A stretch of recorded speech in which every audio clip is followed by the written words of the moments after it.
Hey, it's Britt. We're working hard on season 2. I keep getting distracted by family secrets. This show explores the hidden stories that shape our lives and relationships. Host Dani Shapiro talks with the guests about the family secrets they've uncovered and how these revelations have impacted them. It touches on a lot of similar themes as my show. It uncovers hidden truths, complex family dynamics, and examining how the past influences the present. We'll be back next week with more season 1 bonus episodes. What's up? It's me, Lisa. Bose Ultra Open Earbuds are one of my favorites.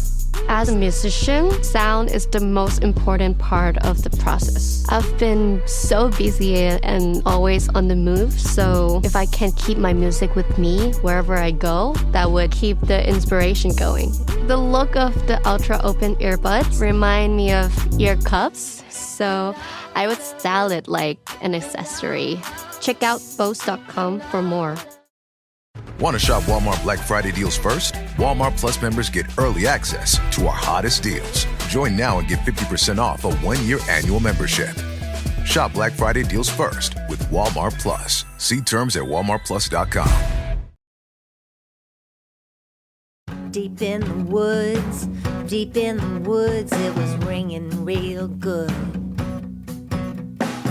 10 inches down with a solid sound. That's Nashville-based singer, songwriter, and memoirist Whit Hill.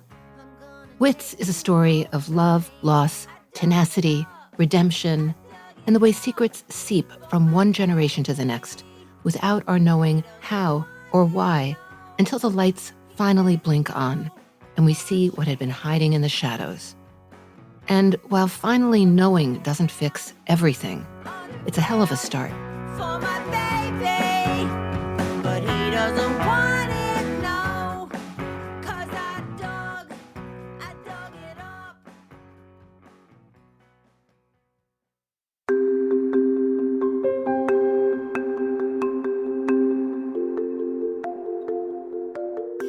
I'm Dani Shapiro, and this is Family Secrets. The secrets that are kept from us, the secrets we keep from others, and the secrets we keep from ourselves. I was born in Manhattan in 1958, so the landscape was vertical. A lot of tall buildings and small buildings and hard edges, lots of brick and stone and cement and marble stairs and metal and lots of noise. Buses and trucks and honking and screeching of brakes. I was born in Mount Sinai, and they brought me home to this microscopic one-bedroom apartment. It's a 3rd floor. The building was on the corner of 1st Avenue and 52nd Street. My dad moved out when I was young, very young, it's unclear. No one alive remembers when he moved out. So it was either maybe 2 or 4, something like that. So I have no memories of my parents together. And so I grew up as an only child. My parents were both from the South. My mother was born in rural Mississippi, very poor family, farmers. She picked cotton as a child. And my mother had 2 sisters, younger sisters.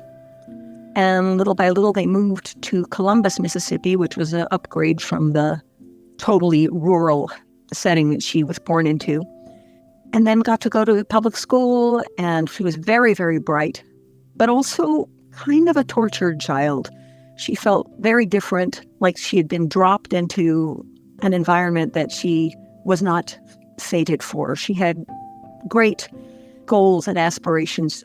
I remember her telling me once that she was in the outhouse back in the farmhouse that they first lived in, and she picked up a copy of a magazine that they used for other purposes, and she saw an article about New York City and delicatessens and decided that that's where she was going to end up.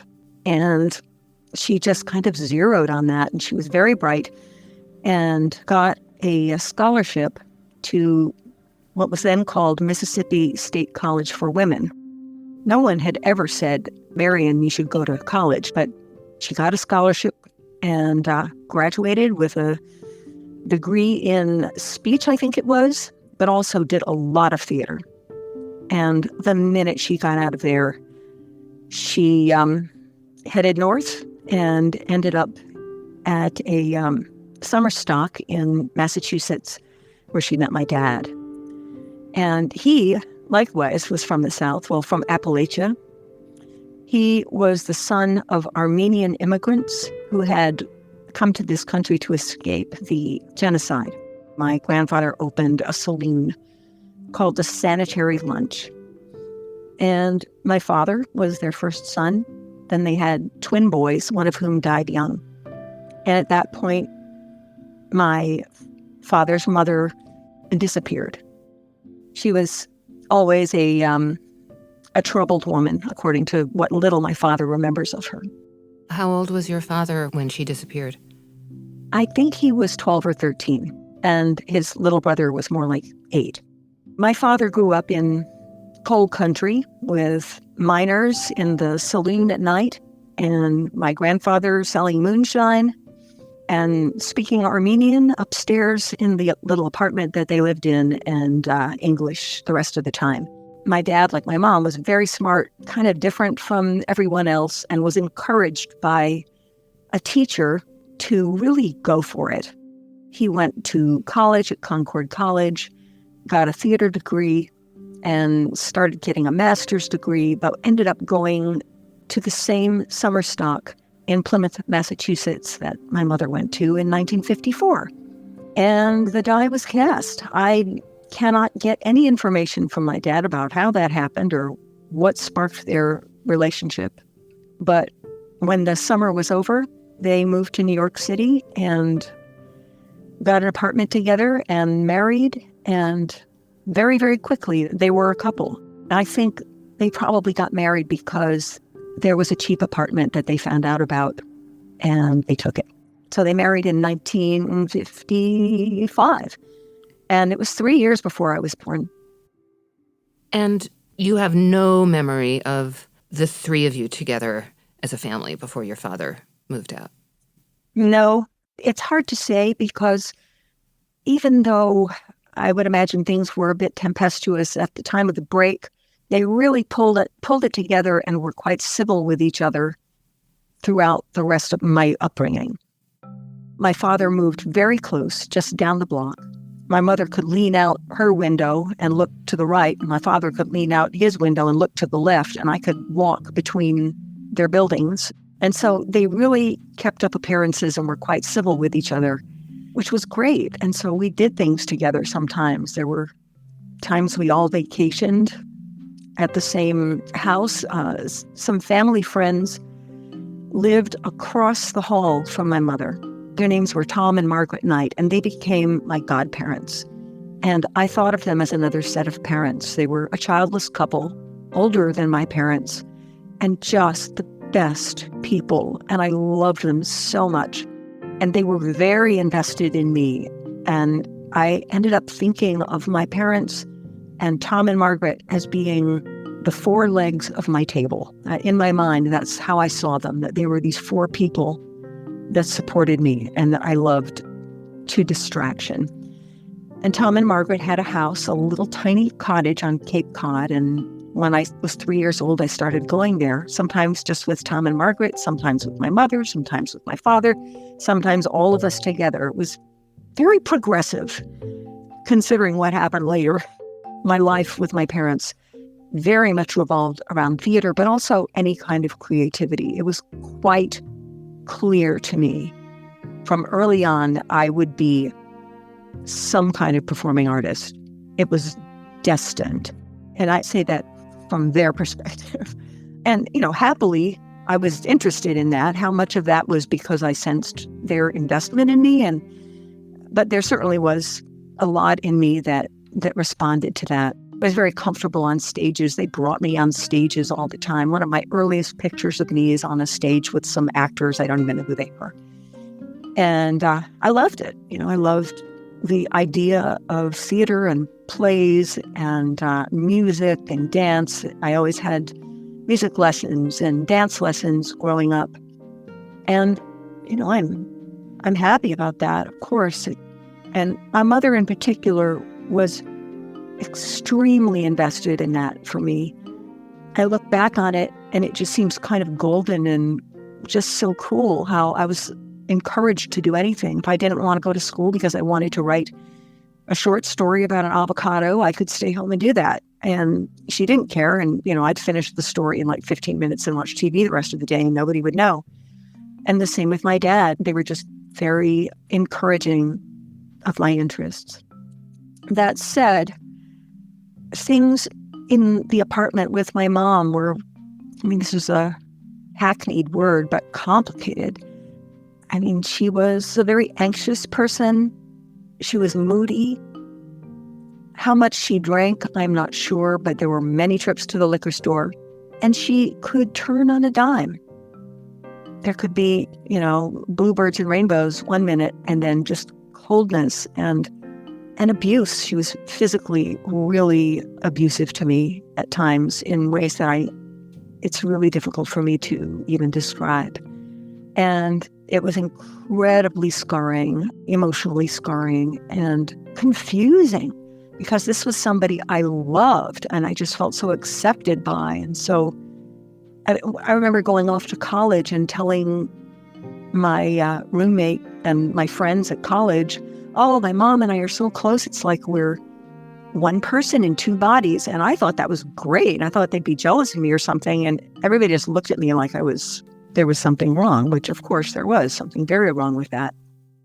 It's one of the things that comes up again and again on this show. And, when we talk about secrecy and family, is that as children, whatever our reality is in our family just seems like it must be the reality, and that surely everybody's family is like this. Oh, right. Yes.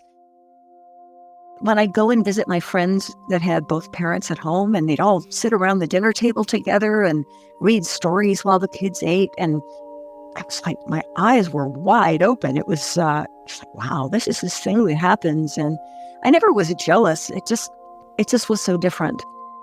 Early on, there were times when it was just so fun, and I felt like we were buddies in the apartment. But I was left alone a lot. When she finally realized she could leave me alone in the apartment, she did. And it didn't bother me. We were just on top of each other all the time in that tiny space. We shared a one-bedroom. And I remember I spent a lot of time looking out the windows. And if I looked out the living room window, it was onto First Avenue, and I could just watch this river of cars going by. And I would stare at it just for hours. It was like watching the sun on distant mountains or something like that. It was always changed, and it was always fascinating to me, the movement and the fact that it always flowed in one direction. And if I went and looked out my bedroom window, I looked out onto 52nd Street, and it was quieter there, but not much. And there was a building across the street, kind of a large, much nicer building than ours, with many, many windows. And I could stare in those windows at night and just watch all kinds of things happen, which was very instructive to me growing up and fascinating. And I remember I did this thing where I would write notes and I would say, I am very happy. I am a very happy child. And I would crumple them up and throw them out the window and then watch to see if anyone would pick them up. And I look at that now and I think, what was I doing? Was I trying to be rescued? And I didn't even realize it. Basically, what I was doing was littering because nobody ever picked it up, not one time. And I did that at the bank, too. If I went in a bank, I would find a deposit slip at the bottom of the stack of deposit slips and write how happy I was on the deposit slip and slip it in for somebody to read, which was, I don't understand that. Do you think that you were trying to convince yourself that you were a happy child, or what do you think your motivation was? I think subconsciously it was probably a bit of a message in a bottle kind of thing. But I do think, looking back, that all the window gazing was, I really saw myself as Rapunzel and like the princess in a tower. The only thing I didn't have was the braid because my mother kept my hair chopped really short. I begged her for long hair. I had a long-haired wig that I wear around the house because I wanted long hair so badly. Like, she had long hair, but I couldn't. and she would just chop it off with scissors. And throughout my childhood till I was probably about 10, until I really laid it down the law and said, I'm growing my hair out, and that's just what it is. Until then, I had just this very strange chopped haircut. Why do you think she did that? I don't know. I've never understood why she did that. It looked terrible. I mean, it looked ridiculous in pictures.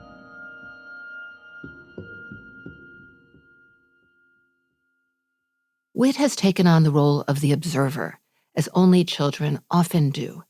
She watches and listens. She continues to look out her windows and into the windows of others. And when her mom leaves her home alone, in many ways, things are better, more calm. After all, Whit never knows which version of her mother she's going to get. So in her mom's absence, Whit does her best to connect with herself and with the world. She gazes out at the traffic on the street below and tosses notes to the sidewalk. She blasts the stereo and dances in the living room as hard and as long as she wants. She creates a whole world for herself, alone in that apartment. Outside the apartment, she has a world too. She's just gotten accepted to the High School for Performing Arts. Oh my God, when I got into that school, my mother was just over the moon. Everything was going according to plan. I was a drama student, but I was also dancing. And midway through my time at the Performing Arts, I wanted to switch to the dance department. And my mother was all for it. She wanted me to be a dancer more than anything. I don't know what that was about. The fact that I wanted to switch majors and be a dance major was huge for my mom. And the school said that I could not do that I would not get a degree from the High School for Performing Arts if I switched majors. And you would think that the school had sent me to Siberia for the amount of rage that instilled in her. When Whit finishes high school, as a drama major, alas, she leaves for college to study dance. She spends her first 2 years at the State University of New York and then transfers to the University of Michigan in Ann Arbor. Whit flourishes there, excelling academically and creatively. She meets a guy. He's a dancer and carpenter, an enticing combination. They begin dating, and after graduation, they move to New York City together. With all the changes, their relationship becomes rocky, but they're in it. Then Whit becomes unexpectedly pregnant. She thinks back on how her mother had always made it very, almost abundantly clear to her that women had abortion rights. But Whit doesn't want an abortion. She wants to have the child. It wasn't an ideal relationship, but I felt like we could make it work. I had heard from my dad and probably from Tom and Margaret how distressed my mother was when she got pregnant with me. And I know that she threatened suicide. My father had to physically restrain her from throwing herself down the stairs of our apartment building. And I also know that she starved herself. She told me that her doctor said, don't gain too much weight. And so she took that to mean to not eat. And they say that by the time I was born, she was skin and bones. And I was fine. You know, I took what I needed and was a healthy baby, a small but healthy baby. And that was a clue that became really apparent in later years, that there was a connection between what happened when she was pregnant and what happened when I got pregnant. When were you told that this was the case and this was the way that your mother was when she was pregnant with you? That's one of those things where you just kind of always knew it and you don't remember who told you or how. So it was just part of legend. Ha, ha, ha, Marion tried to throw herself down the stairs. Ha, ha, ha. And, she was so skinny, as sort of family lore, but it was not presented in this in hushed tones. It was just part of family legend. That's so interesting, because you'd think that that could be pretty traumatizing for a a child or a teenager, a young person, to hear about the way their mother felt about being pregnant with them. That it wouldn't be like, presented with, some sense of lightness and hilarity around it. You're so right. And in my memory, that's how it was presented, and I don't remember taking it personally. I was like, yeah, she's a little weird. Yeah, whatever. I'm here. Woohoo. Everything's great.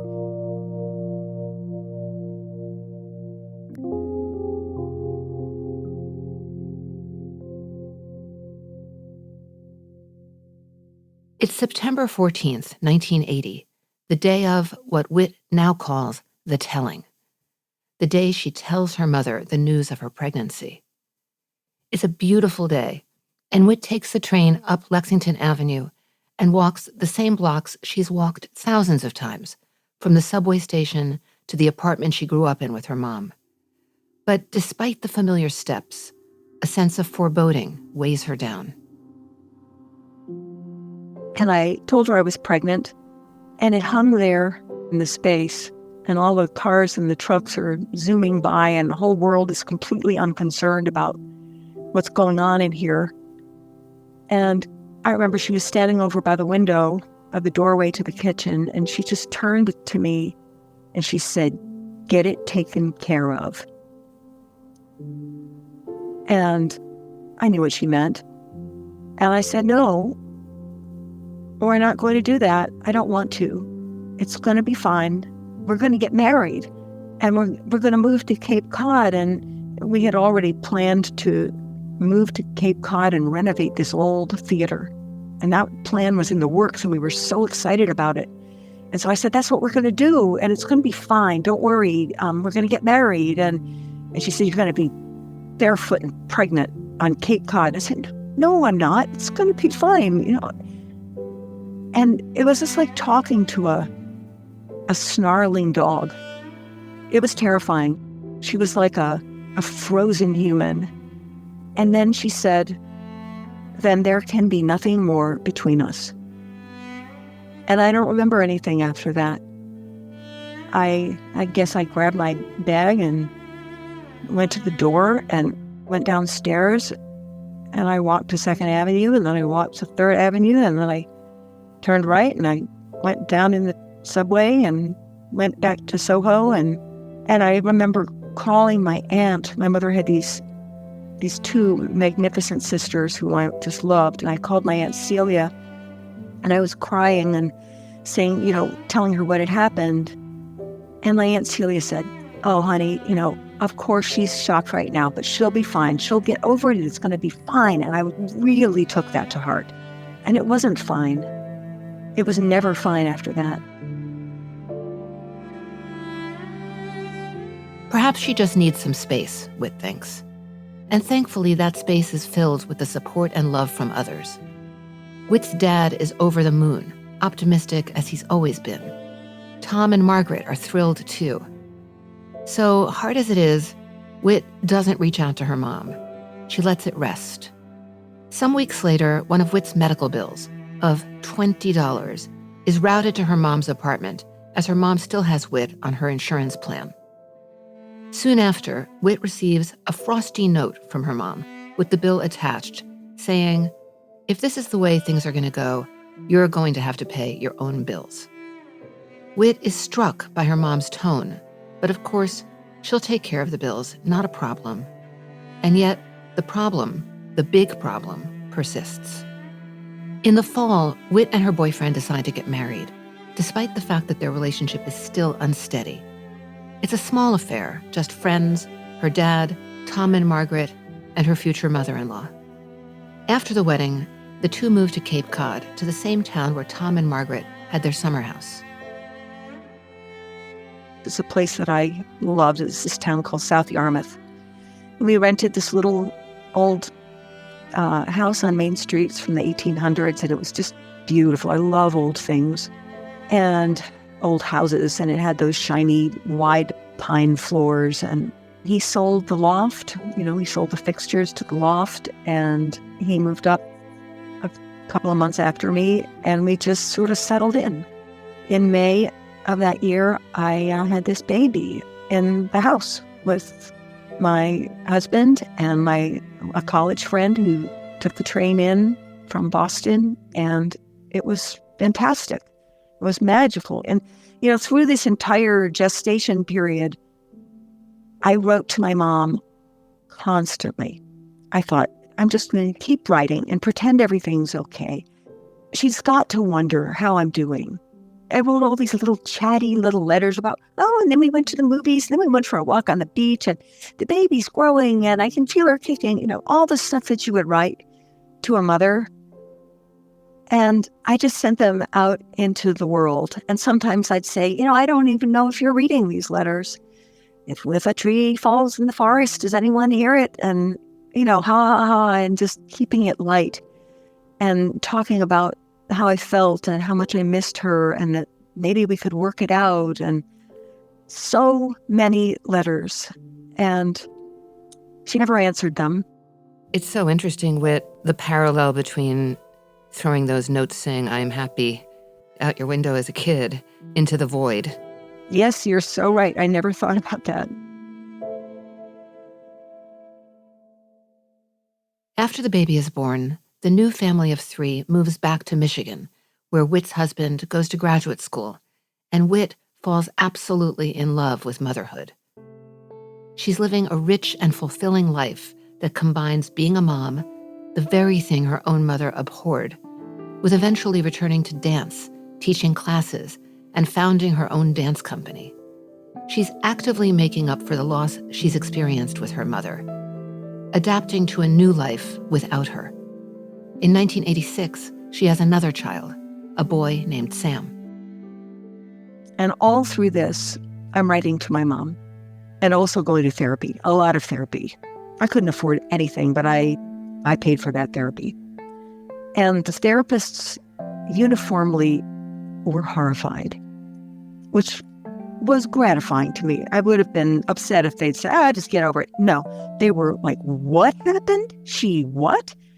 And they said, well, of course you're having a hard time. You have no closure. You have to find out about this. You need to reach out. And one of them suggested that I call her. And I remember being in the kitchen of my house. My kids were asleep. And it was a beautiful day. And I just did it. I called my number. This was the number of my childhood. And to be honest, I had called it many times. I had called it dozens of times. I would call it and just let it ring, and then I'd hang up. I just wanted to own my home. I didn't just lose my mom. I lost my home, my apartment where I'd lived for 18 years. And I wanted to own it. I wanted to be there. I wanted to see my stuff. But I'd always hung up. And this time I let her answer, and she answered, and she said yes. My mother never said hello. She always said yes. And I just said, it's me. And I said, I just need to know if this is permanent. Is there any chance for us moving forward? And oh my God, it was so bad. She screamed. She screamed into the phone, and she screamed, I can't stand it. I can't stand it, over and over again. And I just hung up. And it was the worst. It was so painful. But then this weird thing happened. A few days later, I got a card in the mail from her, and she apologized. And it was the weirdest note. It said, I'm so sorry I screamed. She said, none of this is your fault. She said, it's my bête noire and mine alone. And of course, I took French. That means black beast. And she said something about, I hope you're as happy as you deserve to be. And then she said, if I was thinking any part of this was warm, she closed with, if it ever is profitable to make contact, I will contact you. And then she just signed it with her initial. And that hurt. That just hurt. The word profitable is profitable. What do you think she meant by that? Well, profitable for her. throughout this whole experience of losing someone this way, the part that has been so hard is that she was never uniformly horrible. I mean, I loved her. She snuggled with me. She rubbed my back. She said she loved me, and then she'd hit me like crazy. And then she'd want to hear my every thought, and then she wouldn't speak to me. And then the disowning, and then this letter that seems apologetic and like she's owning her shit, it's my fault and mine alone. And then ending with this, it's so back and forth. It's so ambiguous that it's hard. It was always so hard for me to know how to feel about her. I'm the kind of person that wants to know. I want to know how to feel. I want to know what my role is. I want to know what your role is. I never got that with her, and it just got worse and worse through this process. And through the years, I found that I did get stronger, and I started writing less, in part just because I was so busy with life.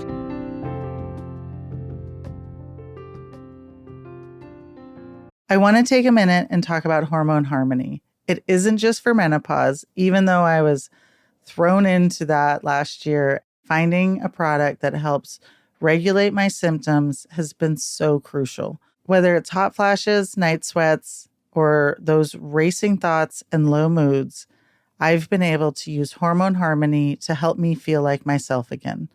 This isn't just a product for somebody that's going through menopause. It can help you at any stage in your life to help maintain optimal hormone levels. I also love Happy Mammoth's Complete Gut Repair. With the Complete Gut Repair, when I'm traveling, I can make sure that I continue to feel like myself, even with the time zone changes and dysregulation to my sleep. For a limited time, you can get 15% off your entire first order at happymammoth.com using the code YouProbably at checkout. That's happymammoth.com with the code YouProbably. This is what you do when you've just found that statement handbag on eBay and you want to build an entire wardrobe around it. You start selling to keep buying. Yep, on eBay. Over that all-black everything phase, list it and buy all the color. Feeling more vintage than ever? It's out with the new and in with the pre-loved. Next thing you know, you've refreshed your wardrobe basically without spending a dime. Yeah, eBay, the place to buy and sell new, pre-loved, vintage, and rare fashion. 'Tis the season to share the joy with the Instax Mini 40 Instant Camera. With a classic design, you can capture each and every festive moment and print them out on the spot. Make this holiday season unforgettable and gift the Instax Mini 40 Instant Camera. Don't just take, give. Visit instaxus.com to shop. Not only is life busy, but it's also pretty wonderful. Whit has fantastic kids, a fantastic dance company, and now positions teaching dance at universities too. She has a robust group of cool, creative friends, and she thinks to herself more than once, my mom would love these people. Why did this have to happen? Everything would be so different if she were still in my life. As she gets closer to these friends, inevitably people start to ask her about her family. She doesn't know how to handle the fact of her estrangement from her mother. I really never quite knew what to say, and I had all these stock answers, none of which were good.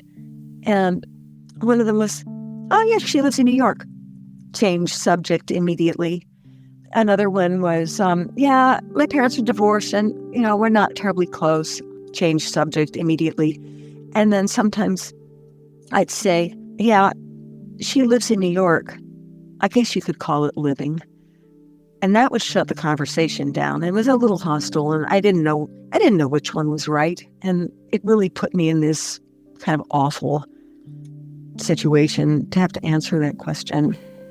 Well, it's interesting, too, because the desire to shut it down, in the sense of, mothers and daughters, they're supposed to be together in some fairy tale way forever. I mean, to be someone's mother is, that is an identity shifting thing. Once you are somebody's mother, you are always somebody's mother.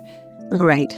And I would imagine that, in meeting new people, making new friends, part of not wanting to talk about it is there's something that's so kind of dark and secretive that you might have felt that it reflected on you and not only on your mother. Exactly. Those conversations were hard. Like if it was somebody and I'd said, I'm throwing caution to the wind and I'm going to tell this nice person what happened. They were horrified. They couldn't, and also filled with disbelief. They didn't believe that such a thing could happen. And I didn't really want to get into the minutia of what happened. And I didn't want them to think that I was a bad person, because maybe they think I'm a bad person because what mother would do something like that? And I did internalize this line of questioning, brings this around to how I internalized this stuff. I did feel sometimes like, did I do something really bad that I don't remember? And that became kind of this sneaky snake in my mind that kind of undermined me in my life. I've always been an artist, a performing artist, an actor or a dancer, and now a songwriter and writer. And there's an undercurrent in me of, I'm just making my little dances. Oh, I'm writing my little thing and won't make any difference in the world. And I'm, sort of comparing her life to mine and undercutting the value that I've put into the world. I'm not saying I'm the greatest person in the world at all, of course not. But I've looked from the outside at myself and my lack of drive and my lack of ambition and my willingness to sort of undermine my successes. And now, whether that's because of what my mom did or whether that's how I'm wired, I don't know. I can't say for sure. While all this was happening for me and my little world of my family and friends in Michigan, this happened to my family too, to my mother's family. Before this happened, we had these fantastic holidays together, Christmas and Easter. And, we weren't a huge family, but I had 4 cousins that I was very close to, more or less my age, and we adored each other. And my 2 aunts, who I just absolutely can't even tell you how much I adored them and their families. And we got together every possible chance. And this affected them too, because they were forced to take sides. My mother was like the puppeteer. And, her name was Marion. And it was years later when I thought, she's like the marionette.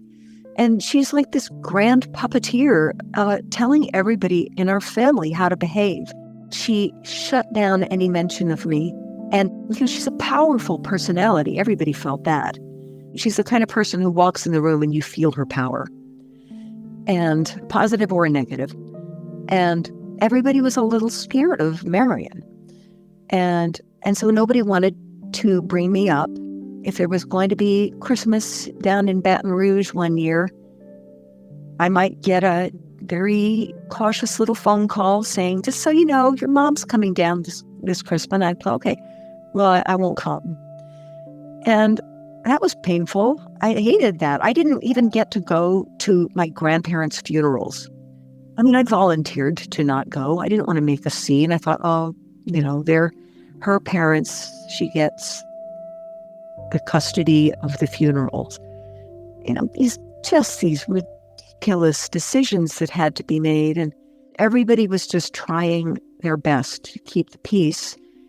And some of them thought, if we just keep the peace long enough, she'll come around. And I knew she wouldn't. And of course she didn't. But Whit continues to thrive. Her dance company is successful. She begins writing songs as well. She's creatively on fire. She and her first husband divorce, and a few years later, Whit marries a musician in Ann Arbor and becomes part of his wonderful, warm, open family. His mom steps in and treats Whit like a daughter. Eventually, Whit is ready to step back from dancing, which has become hard on her body after so many years. She and her husband relocate to Nashville. She writes more and more music, and it's been a long time since she's tried to contact her mom. Life has great momentum, and she's in the right place at the right time, in the flow. And then comes the pandemic. And though she worries about her mother, she doesn't reach out. She's just going to upset an old woman. There's just no point. In June of 2020, my aunt calls me on the phone and says, she always calls me little chick, said, little chick, I can't reach your mother. And there, the bottom kind of dropped out of my stomach because I figured at some point I'd get a call like that, but I didn't know how it would happen. And she said, yeah, I've been calling since Wednesday and there's no response. I leave messages on the machine and she doesn't answer. And then we got a hold of the business office of her apartment building, and they said that she had been taken to a hospital. They didn't know which one. And my aunt was like, how are we going to find out which hospital she's at? And I said, I'll call you right back. And I called 2 hospitals nearby and found her at a nearby hospital. And of course, the operator said, do you want me to connect you? I said, no, thank you. And I called Judy back and gave her the number. And the story was that she had broken her leg, broken her femur. My mother said, Judy, I've broken my femur and I'm going home to die in 3 weeks. None of which made any sense. My mother didn't want anybody to have found her. She was furious that Judy had tracked her down and didn't want anybody to come up. She didn't want any help.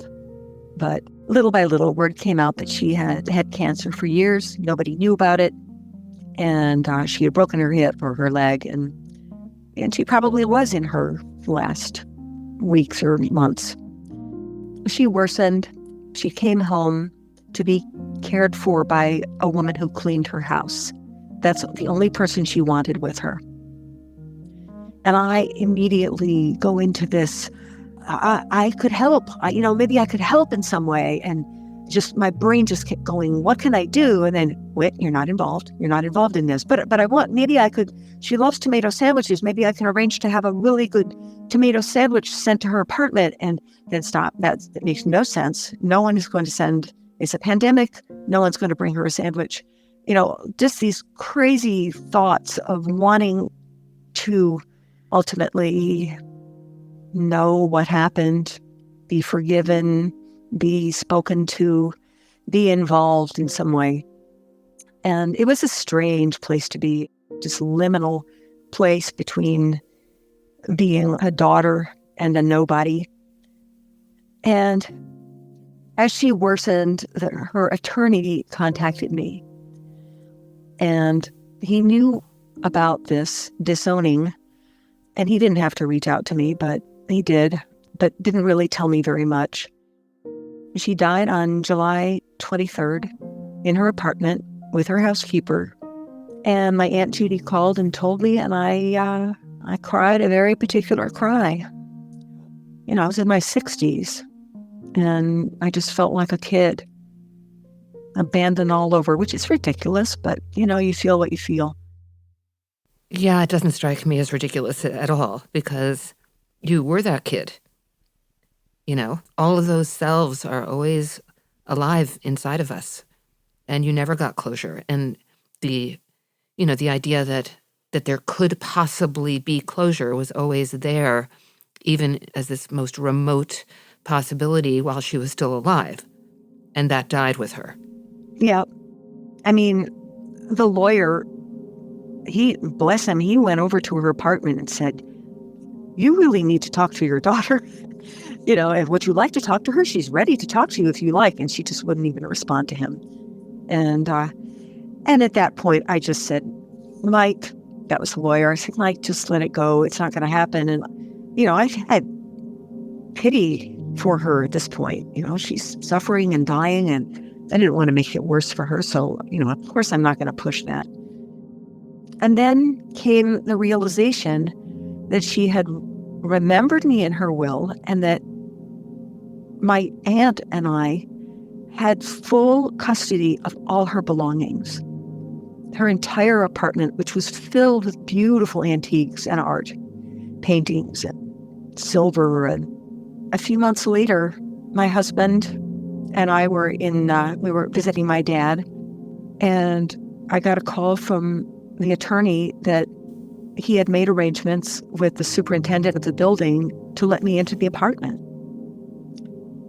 Could we be there in 6 hours? And I was like, okay, we'll be there. And we were actually getting ready to return to Nashville, so we just packed up our stuff a little early. We drove into Manhattan and parked across the street from her building, and we went in. And it was like walking into an Egyptian tomb, I would imagine, where you feel like the world has stopped. The world from a different time is preserved. And that was just me, and with my life experience, feeling that. I mean, it was just an apartment filled with stuff. An apartment you'd never been in before. I had never been in this apartment, but there were things that I remembered. And those were the things that I looked for and wanted. A certain cabinet that our telephone sat on. A tiny little table that sat in front of the sofa when I was growing up. And my dad used to turn that table upside down, and I'd get inside it and he'd swing me around. I wanted the things from my childhood. And I looked for the sculptures. When I was young, my mom went and had her bust made by a very good artist, a sculptor. And it sat in our living room, the head of my mother with these hollowed out eyeballs. It was very good. It was beautiful bronze, it was life-sized. And I remember when I was a child, she said, "Oh, the sculptor would like to do your sculpture too." And I'm like, "Yeah, I don't know about that." And she talked me into it. And for a couple of months, I had to go down to this creepy, cold, filthy artist studio in the West 20s somewhere. Before that was cool. And climb up these filthy stairs and put on a leotard and stand in front of this sculptor. I mean, she was with me. But it was cold and uncomfortable, and I didn't understand why we were doing this. And she sort of had me in similar pose to the little ballerina at the Met. And so I had my arms crossed, but I did not look anything like the little ballerina at the Met, let me tell you. And it was like maybe 3 feet high when it was finished, and she had it cast in bronze and put it on the bookshelf next to her. So we were there together, cast in bronze, and those were there long after she disowned me. And I remember relatives saying, "Yeah, we went to the apartment, and that sculpture of you is still there." And so I went into her apartment after she died, and I thought maybe I would find those things, and they weren't there. And all I can imagine is they wound up at Goodwill. And I hope whoever has them enjoys them. Or if they were melted down, maybe they were turned into something good. Or maybe they were separated. I actually think that the bust, she returned to the sculptor. I saw some paperwork about that. She returned the bust to the sculptor, but I don't know what happened to my sculpture. Yeah, metaphors abound. Metaphors abound, absolutely. Instead of her mom's sculptures, what Whit does end up with are her mom's journals, of which there are many. She grabs all the notebooks and papers she can find, hoping that something must be recorded somewhere that would explain, in her mom's eyes, what happened between the two of them. Something that is perhaps introspective, self-aware, some snippet that perhaps can provide answers and closure. When I got home with all her writing, I remember sitting in my room that I often write in and just looking around thinking, there's got to be something in here. There's got to be the reason. And I started writing, my own accounts of what had happened and staring at these journals. And I suddenly realized one day that in her travel journals, they were dated. And I had my journals that were dated. And I thought, what if I compare my journals with her journals on specific days? Then I could answer this question that I'd asked myself so many times. And that question was, I wonder what she's doing right now. And it worked. I was able to match up my life with hers on specific dates. And I looked at my journal for April 22nd, 1986, which was when my son was born. And I was in labor in my house in Ann Arbor and giving birth and all that entailed. And I had kind of this hour by hour account of what had happened. And I looked in her travel journals, and she was in Kenya at the time at a safari. And I accounted for the time change, and I matched up what was happening, like when I was roaming the house in the middle of the night by myself in labor and looking out the window at the snow. And then I could look at her journal and know that what she was doing, she was having little tea cakes for breakfast and then going out on her first safari of the day and looking for the tigers and the hyenas and the lions. And she wanted to see the cubs. And it was fascinating to see. And, I don't know that there's any psychic relevance to that, but boy, it sure felt, it was so interesting to me. And there were more instances of that. And I ended up writing about those connections. I called them connections, but, I think they were just coincidences that I tried to make into connections. So one connection that you do make is there's a letter from her. Yeah.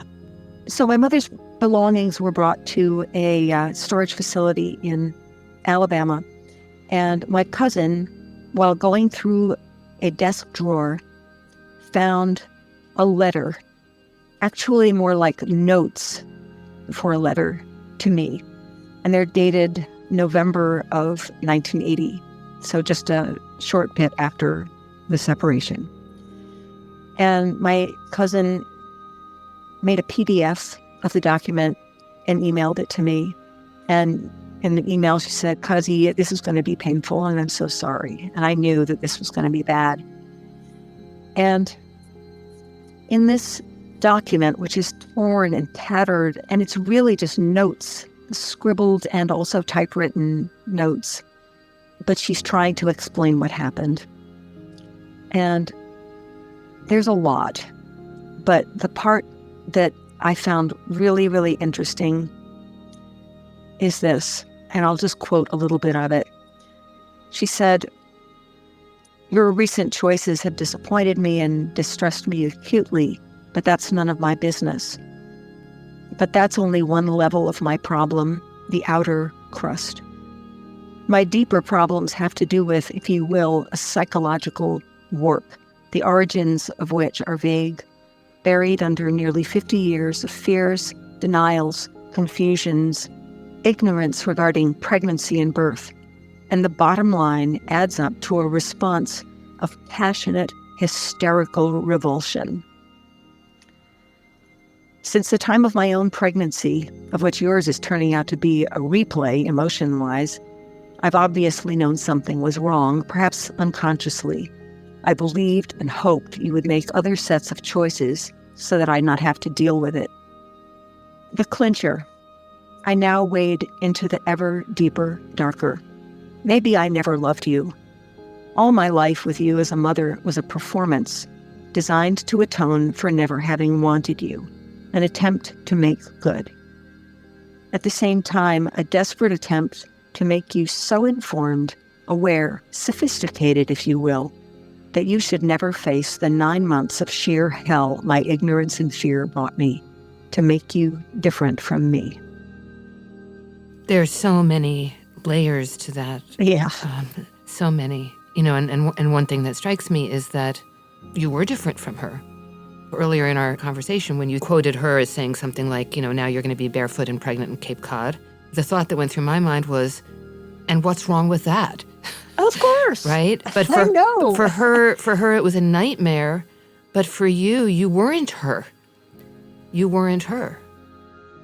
Yeah, we had to separate at some point. I mean, every therapist I ever have spoken to has said, you were incredibly enmeshed with this woman, and you knew that in some way that this gave you the perfect out. You had to separate so that you could be a mom and live the life you were intended to live, the life that you wanted to live. And so at the end of it, she basically just says, I can do you no good except by absenting myself from you, which is what she did, and she meant it. Whit learns that there is actually a clinical term from what her mother suffered from, one that shaped their entire relationship: tocophobia, a fear and revulsion revolving around pregnancy. In her journals, Whit's mom writes extensively about her own childhood experience of watching her mother give birth and how it terrified her. Heartbreakingly, Whit also discovers all of the letters she wrote to her mother over the years, all those letters filled with hopeful updates on her life. They were tied together in a bundle, unopened. I figured she would have thrown them out. So I thought it was interesting that she saved them. In a way, that was a message. Like, I'm just going to save these so that when I die, you will know that I never even opened your letters. So I thought that was, that's communication. There's some sort of communication going on there. It surely is. But it's been fascinating to open them. I could only do like one or two at a time because it was just too much. It's just overwhelming to hear my own voice change as I grew older. My written voice, it's just so young and so positive, and we're going to get through this, and it's going to be fine, and I went to the library today, and I wish you would respond, but it's okay if you don't, because I'm still here. Just that voice compared to the one in later years where in the 90s, it's like, where are your manners? I sent you a letter. Why don't you respond? I became a little bit more hard-edged. Alongside all of these discoveries, Whit makes another one. But this time, it isn't a secret she discovers or a stack of papers. It's a hobby. Possibly the most poetic hobby you could ever imagine. Whit has taken up metal detecting. She finds a metal detector on Craigslist for $250 and takes the plunge. It changed my life. Nashville is a great place to metal detect. There have been people here for centuries and centuries, and I've dug Indian artifacts, native artifacts in my garden. This is a place where people have lived since before time. And so I started metal detecting, and it provided this enormous amount of relief for me. I've always been a little tightly wound, a little anxious, and it is the most meditative, meaningful hobby, and anyone who does it knows. I joined a club. I joined the Middle Tennessee Metal Detecting Club, and I started in the backyard and dug up Civil War bullets and musket balls, and I've dug Spanish reals from the 1700s right in my neighborhood. And yeah, there's meaning to it. When you're looking in the dirt and it's chaos in the dirt, it's roots and rocks and mud and bits of grass. And then all of a sudden you see something shiny and you pull it out, and it's a Liberty dime from 1922. And it's as shiny as it was when it fell out of someone's pocket. And you hold it in your hand and you think about the person who dropped it. And there's this connection to the past. And not everybody has that, but people who metal detect have that. They get this history rush. You want to connect with people from the past. And I think that's probably one reason this thing with my mom has been so painful. It's because I feel connected to her. I felt connected to her even when she did terrible things to me. Even remembering the things she did when I was a child that were really not good. I felt connected to her. And I told her that. I said, Mom, I feel like we're connected by a silver band. And that no matter where we are, we have a connection with a silver band. She appreciated that. And she liked that. She liked to know that I loved her. But, it didn't last. And then she went off and had her freedom and saw the world. And in all the writings, in all the journals, there was only one place in all of that writing where she mentioned me. And it was the saddest thing I've ever seen. And she had written it in the middle of the night after having a dream. And she just talked about me being a baby. It's too sad to even say. but it was very short, just a couple of lines. And it showed her ability to self-reflect and to look at herself and to acknowledge that what had happened was really sad. And so, I found that, and it happened in a hotel in Tokyo. And I don't really know the meaning of it. I just know that she did dream about me, so there was that. Where this lives inside me now, I will tell you that a long time ago, when I was in the throes of it, and she was still alive, and I thought about her a lot. And so often I would think, oh, she woke up today and she's still not calling me.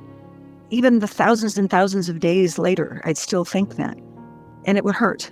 She made the decision every day to let this happen. And I remember sitting with a girlfriend of mine in Ann Arbor, and I was crying and remembering this because it still hurt, and I would still cry. And I said, how am I going to feel when she dies? If we haven't worked this out, how am I going to feel? And my friend looked at me and she said, relieved. You're going to feel relieved. It had never occurred to me. And that's how I feel. It's over.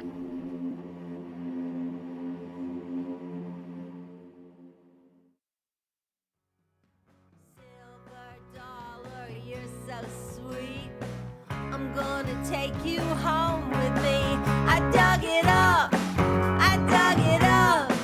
for my baby, but he doesn't want it, no.